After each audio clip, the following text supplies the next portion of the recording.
Hey guys, welcome back to my YouTube channel. तो आप सभी कैसे हैं, कमेंट में ज़रूर बताएं। उम्मीद करती हूँ कि आप सभी अच्छे होंगे और इस वीडियो को एंड तक देखना, और जो नए हैं वो सब्सक्राइब कर देना, और जो पहले से ही हैं तो इस वीडियो को लाइक करना। तो मैं आज गई थी दिल्ली के सदर बाज़ार, और ये दिल्ली का बहुत फेमस बाज़ार है और आजकल सबसे ज़्यादा फेवरेट है सबका सरोजनी मार्केट। दिल्ली की सरोजनी मार्केट के बाद आता है दिल्ली का सदर बाज़ार।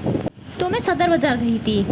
वैसे पहले तो मैंने कुछ ही नहीं लिया और सदर बाज़ार में चारों तरफ घूमती रही। बहुत बड़ा ही बाज़ार है। तो गाइस, आप देख सकते हैं कि कितनी धूप हो रही है, तो इसलिए मैं बच के साइड से जा रही थी और मुझे अपने मनपसंद का कुछ मिल ही नहीं रहा था। यहाँ बहुत भीड़ हो रही थी, इसलिए मैं बस चली ही जा रही थी। फिर मुझे अचानक से एक दुकान मिली, लेकिन उस पर भी मेरी मनपसंद का कुछ भी नहीं था। यहाँ तो बस मसाले वगैरह ही थे और इसलिए मैंने ज़्यादा ध्यान ही नहीं दिया। मैं तो बस चलती ही रही। तो बस हम चलते ही जा रहे थे और जो हमें सामान पसंद आता था उसे हम उठाते थे, पर रेट सुन के उसे वापस रख देते थे।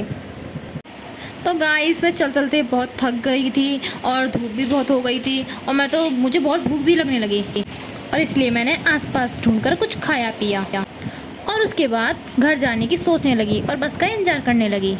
एक तो मैंने इतनी देर तक बस का इंतज़ार किया और ऊपर से बस आई तो उसका ड्राइवर देखो कैसा पागल निकला।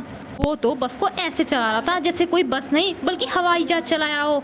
पता नहीं क्या समझ रहा था अपने आप को। आजकल तो इतने हादसे हो रहे हैं, तब भी उसे इतनी अकल नहीं थी कि वो ढंग से बस को चलाए।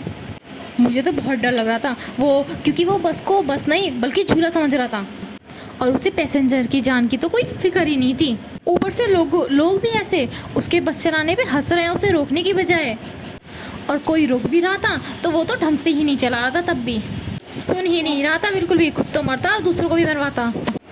तो गाइस, मुझे बस में बैठे बैठे उड़ीसा में हुए ट्रेन हादसे की याद आई कि उसमें कितने मासूमों की जान चली गई और कितने घायल हो गए। सफ़र पर निकले थे पर कभी पहुंच ही नहीं पाए, पर शुक्र है कि मैं तो घर ही पहुंच गई। तो गाइस, अब मैं घर आ चुकी हूँ और आज के लिए इतना ही। Thank you for watching. Bye bye.